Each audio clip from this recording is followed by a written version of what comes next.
Today, and let's get cooking, we are celebrating the capital market. Tomato caprese salad with local basil and walnut pesto, chocolate mousse with Hall's chocolate, and J.Q. Dickinson salted ricotta. So come on down, let's get cooking. Thank you to AARP, HD Media, the Capital Market, and the Media Center. See you with Let's Get Cooking.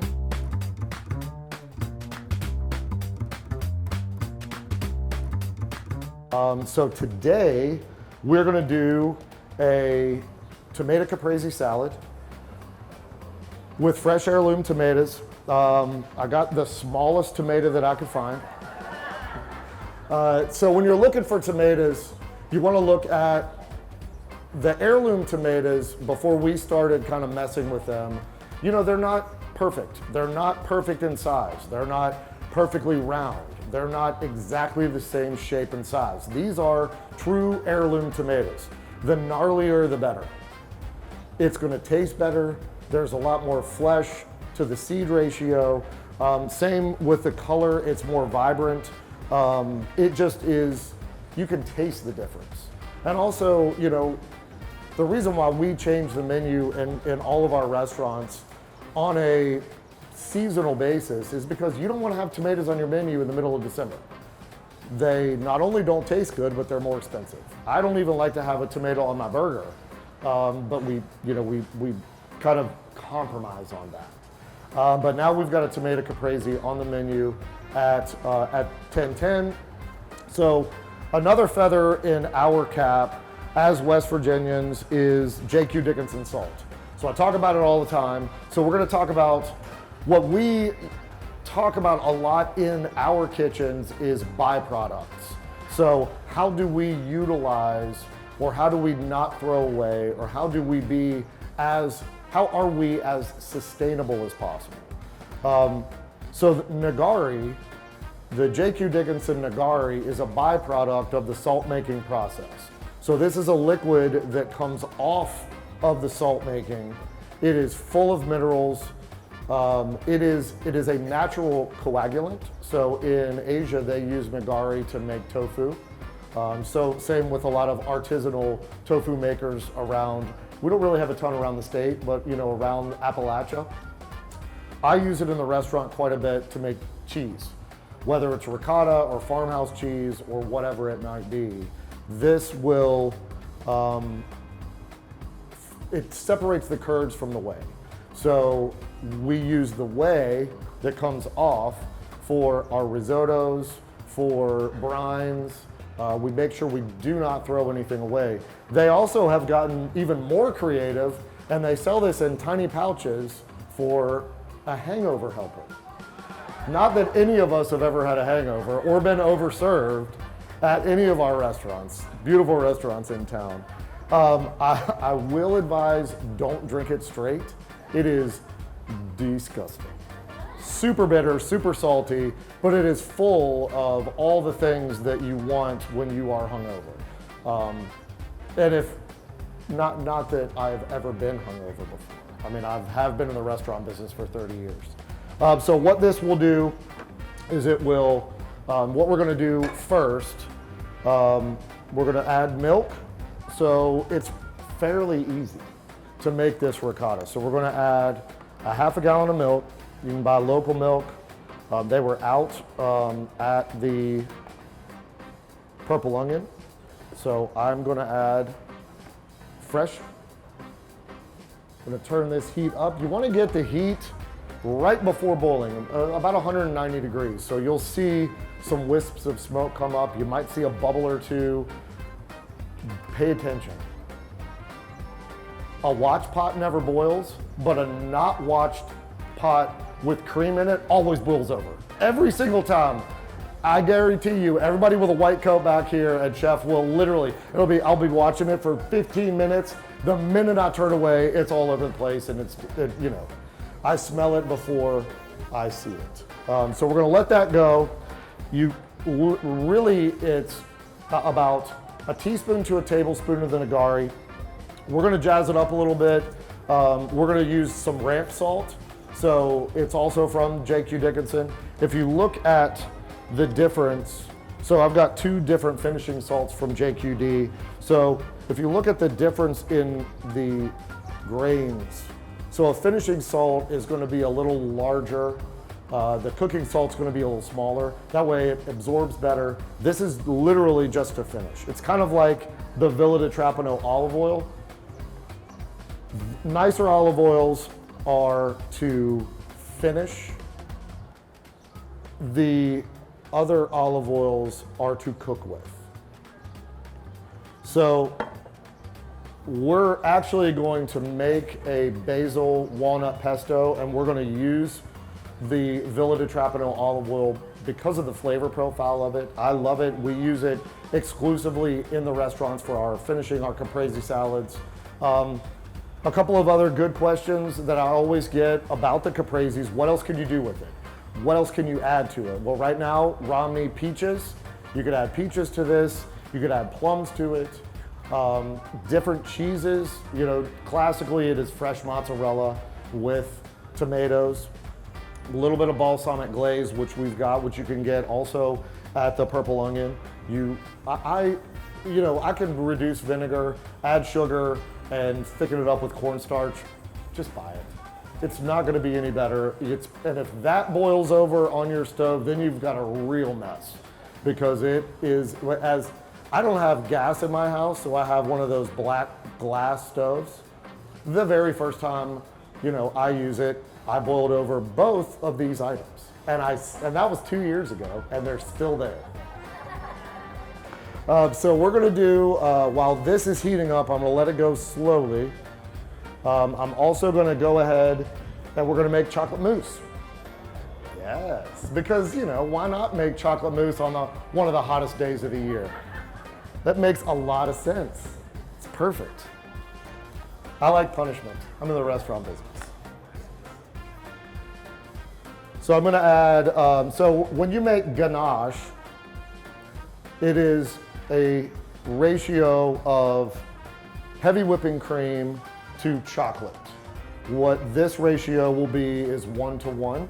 So we're going to have a quart of heavy whipping cream to a quart of chocolate, Hall's chocolate, another awesome West Virginia natural resource. So Hall's chocolate started in Parkersburg. We do have also Hall's chocolate here, which is absolutely wonderful. Great chocolate, great truffles.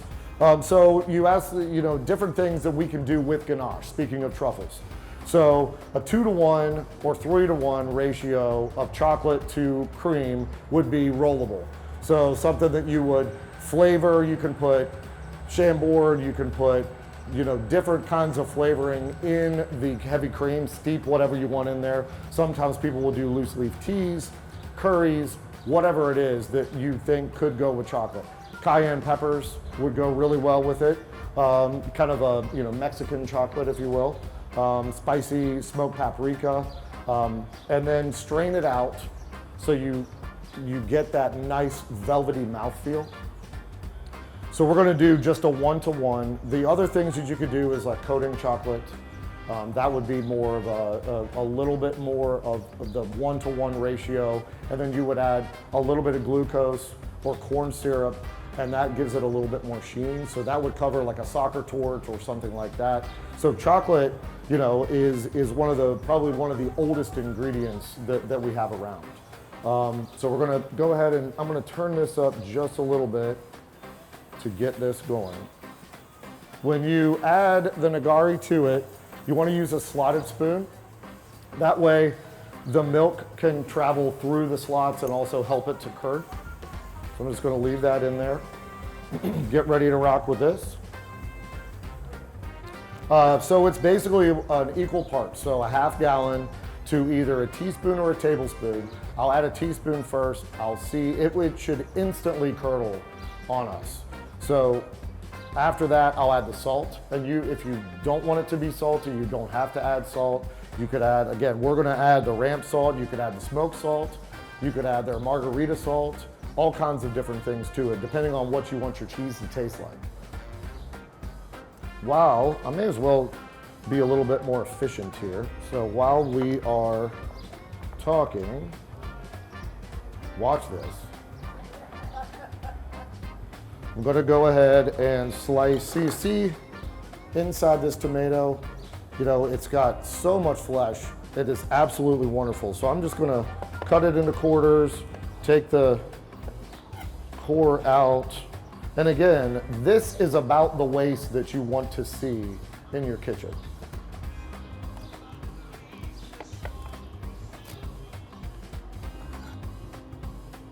And what we will do with this, we'll make vegetable stock with it. You could, if you were in an old school French kitchen, you will use this for a consommé, for your raft. It'll be the acid that helps with your clarification. We aren't. So I'm going to just dice this. And again, rough chop, rough dice. Utilize all of it. You know, I'm not going to concasse or peel the tomatoes. When I lived in Napa Valley, it was kind of, you know, we all have these moments in our careers where things just click. You know, I went to school, classically French trained. I can drown everything in butter and cream and make it taste good.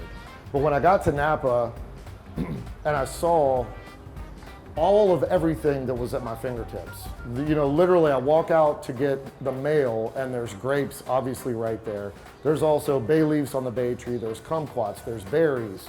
You know, all of these things, farm to table wasn't the exception. It was what everybody did. You know, it was what you have, just like growing up here in Appalachia, it's what we have to work with. My grandfather grew tomatoes and hot peppers. You know, in a large Italian family, that's what you grew, and then you used them. So everything that I ate from him was hot. We joke because, you know, every year we would take, my mom has 4 sisters. We would take 2 weeks. We would go to, of course, Myrtle Beach, because we're from West Virginia, the Riviera. And every morning, my grandfather would be the first one up. He would take all the leftovers from what we had the night before. He would add the hottest hot peppers you could possibly do. He would call it slumgullion, and it would be literally the J.Q. Dickinson Nagari of the Smith family. It was the hangover helper. He was the one that taught me how to cook. I remember, you know, as far back as I can remember, sitting or standing on the seat. It's ready. It's getting ready right now. I'm gonna turn it off. I'm gonna move it over. 30 more seconds and that would be all over the place. All right, so I'm gonna get that going. I'm gonna continue my story because, you know, I can't multitask. I'm gonna add, so you see that little wisp of smoke coming up. It's not boiling, it's about 190, 185 degrees right now. I'm gonna go ahead, I'm gonna add about a teaspoon of the nagari. I'm gonna stir it up. You see that instant, how quickly that happens? I mean, it's that quick, and that's all you need. You gotta be careful. I'm gonna add just a touch more. Be careful because, again, this stuff tastes awful. So anybody that's late in the kitchen has to take a shot of nagari. It's amazing, everybody seems to show up on time. So I'm gonna add about a tablespoon of our ramp salt. I'm gonna let this go, let it cool down, and then what you would do with this, you either strain it through the finest strainer or colander that you have in the kitchen, or strain it through a cheesecloth. Cheesecloth, obviously, that's what it's made for. It says it right in the name. That would be the way to go. If you see, too, there is a little bit of brown. It is where, right here, it's where a little bit of that, the milk solids didn't really burn, but kind of stuck to the bottom of it. I think it's okay. That's just gonna add a little bit of flavor, a little bit of like that nuttiness to the cheese. I did it on purpose. Yeah. And that's what I would say when we serve it in the restaurant. You know, it's not brown butter, it's beurre cheese. It's that noisette cheese. It's absolutely fantastic. All right, so I'm gonna let this hang out over here. We're gonna heat this up. We're gonna go ahead and pour our nice Hall's chocolate chips or pistoles in. And what you wanna do is you wanna add your hot cream to your chocolate. And then just move it ever so slightly and let it sit, let the heat melt the chocolate.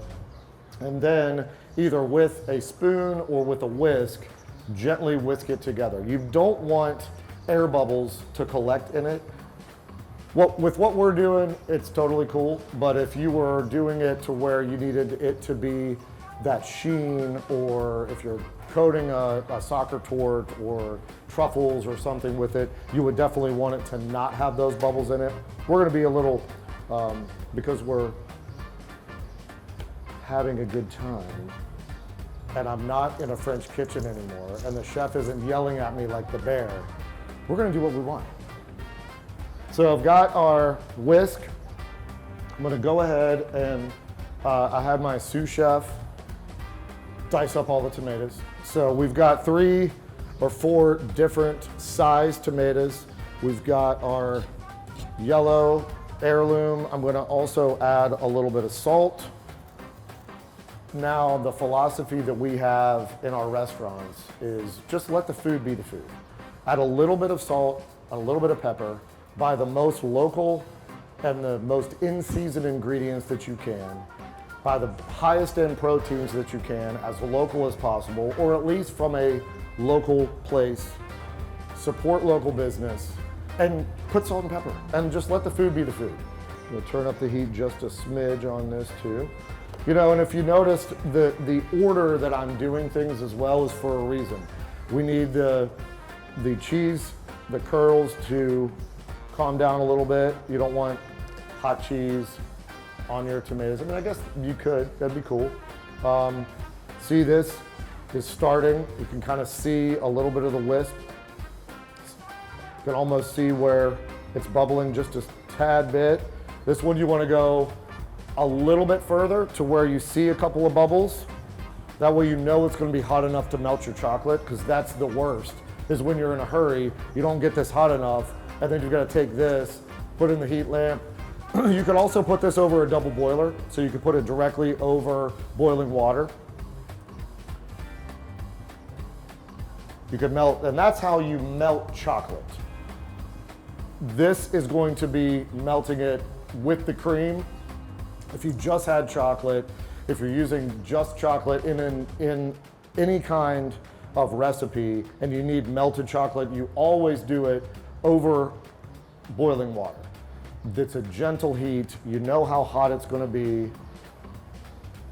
If you try to just have this directly or put it in a pan, it's going to burn, it's going to taste awful, it's going to smell awful, and it's expensive.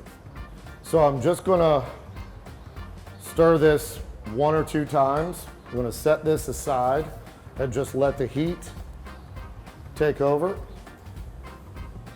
And then I'm going to emulsify that. So you could do this in your kitchen with a little stick blender. You could do it a little slower with either a spoon or a soft spatula. I'm going to do it with a whisk. And as soon as it's done, I'm going to use the same whisk and I'm going to whip some cream. So what a chocolate mousse is, or a mousse in general, is basically anything that is aerated with cream. So if you do a smoked salmon mousse, a smoked trout mousse, beet mousse, whatever it might be, it is whipping your cream and folding it in to the whatever ingredient that you have. And it's going to aerate it a little bit or make it a little bit more fluffy and make it to where it is nice and light. Wow, this is going. One more thing to say, you notice I have a little refrigerator thanks to ARP. Yes, right here. Cold bowl, cold cream, cold everything. Everything cold will allow your whipped cream to whip that much faster and you'll get more volume out of it. So I would definitely not recommend doing this by hand, because I'll sit here and talk to you for like 20 minutes and I'll just be sitting here doing this for 20 minutes. The best way to do it is in a KitchenAid mixer or a hand blender. Basically all you're doing, and I always put a touch of salt, and I'm gonna put a little bit of sugar. Now you could use powdered sugar, you could use, I'm just gonna do, and not a lot, it doesn't need to be sweet. Just gonna do a touch. You could put a little bit of vanilla in at this point. Wow. I'm using semi-sweet chocolate, yes, that's a good call. You can use semi-sweet chocolate, milk chocolate, whatever it is. Milk chocolate tends to not want to melt as good. You could use white chocolate, any of these chocolates. Again, normally I use basically a 1-to-1 ratio with the cream, then I'll do a 1-to-1 ratio of the whipped cream to the chocolate. Now this is also going to be cool because we're going to have little tiny flecks of chocolate in there. See? I did that on purpose, right? I put the whisk in here knowing that I was going to have it's like a stracciatella whipped cream. It's a whole new thing. Would you do me a favor, sous chef? Would you mind spooning the curds out into another container? I am a smooth operator. Yes, thank you. Good call. All right. Yeah. So we are going to do, so we're in West Virginia. We also grow a lot of black walnuts here in West Virginia. So we're going to make which we do have on the menu at 1010, we're going to do a walnut pesto. So normally pesto would have pine nuts. You could omit the nuts if you don't. I guess classically that would be called a pistou, which sounds the same. I don't know. Whatever. The French, they just do these things. They're just like, oh yeah, we're just gonna mess with them. Pesto nuts, pistou no nuts. Just make sure that they're super confused and they say the wrong thing all the time. So you could do this by hand, which all of the Carver students have to do it by hand every time until they graduate. But we're going to do it in a food processor. Now, if you're doing things in a food processor, you do run the risk of bruising and darkening because friction equals heat, which also, in a sense, cooks the herbs, right? So I like to do a lot of things by hand. Obviously, when we have 100 people on the books and I'm making 6 quarts of pesto or pistou, I'm doing it in a RoboCoupe. So you see, we're getting close. So I'm just whipping air. It's just whipping air. The fat, so heavy whipping cream is either 36 or 40% butter fat. So the fat is trapping the air and catching everything and making it fluffy.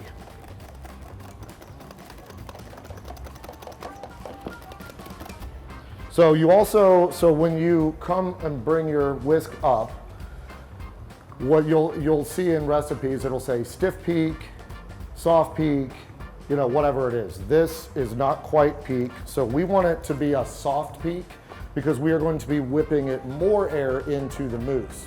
If you whip it to a stiff peak and it stands straight up, and then you whip it in here, it will break on you, and then you basically have butter. And chocolate butter sounds delicious. And if I break it, you may see chocolate butter on a croissant on the dessert menu. Who knows?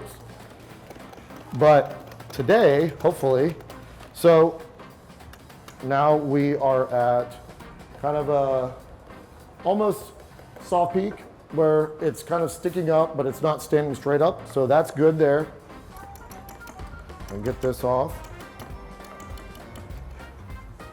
I'm gonna go ahead and I'm gonna whip it. Whip it right, yes. I'm gonna whip it all night.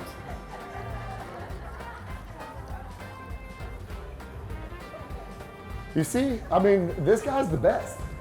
It's literally, anytime we're at a wedding, anytime we're doing something together, it's like, I'm like, that is a perfect song for this moment. And that is a talent. And more whip it. I need my, my old red hat.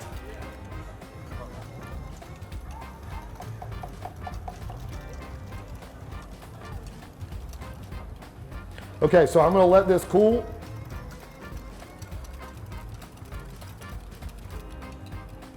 I've got everything whipped.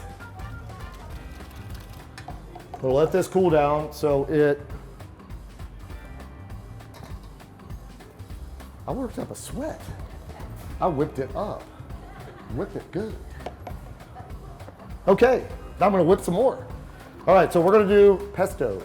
So I got 3 garlic cloves. I got our basil packed.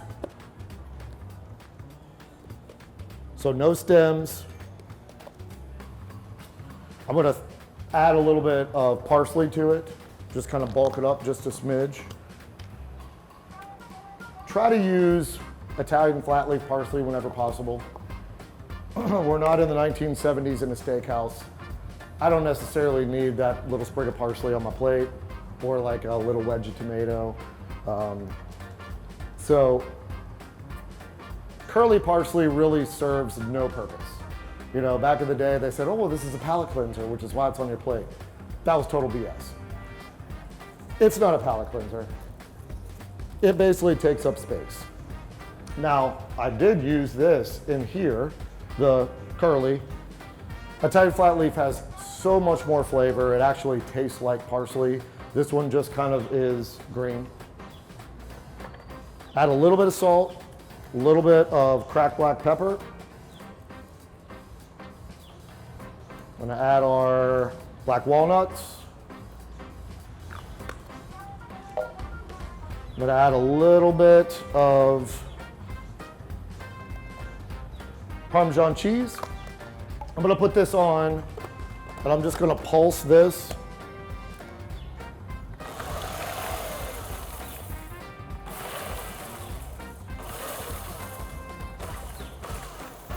So you don't wanna let it run because again, it's just gonna kind of turn it like a drab. So I'm gonna pulse it about 10 times just to break up everything.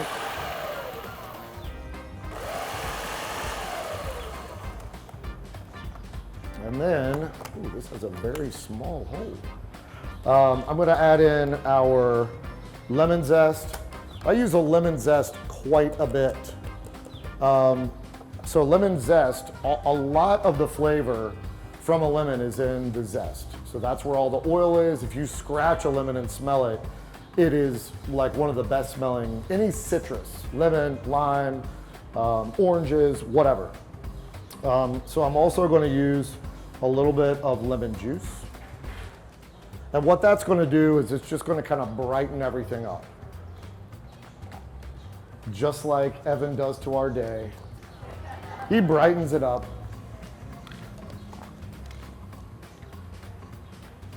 All right, then, because this is the world's smallest hole to drizzle into, I'm gonna be, so I'm just drizzling the oil in.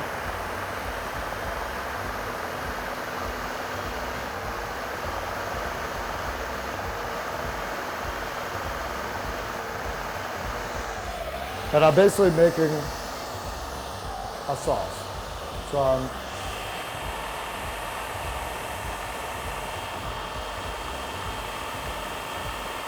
so also too, if you were to just chop this, fold everything in, whisk it in, it's going to be a lot less light in color. So what I'm doing is I'm whipping air into it, which makes everything less green, if you will. So add just a little bit more.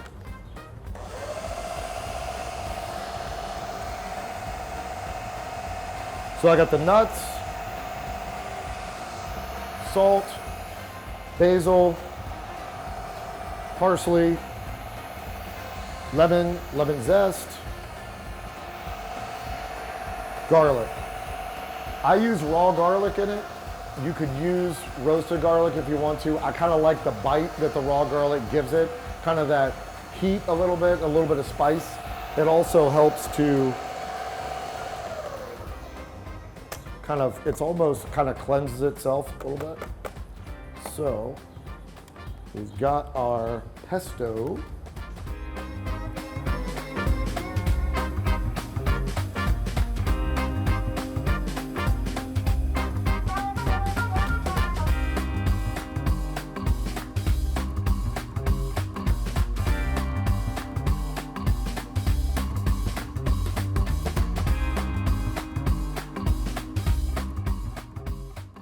I'm gonna add in our chocolate to our whipped cream. So this is where you would fold it in. So it's a little bit hot. So it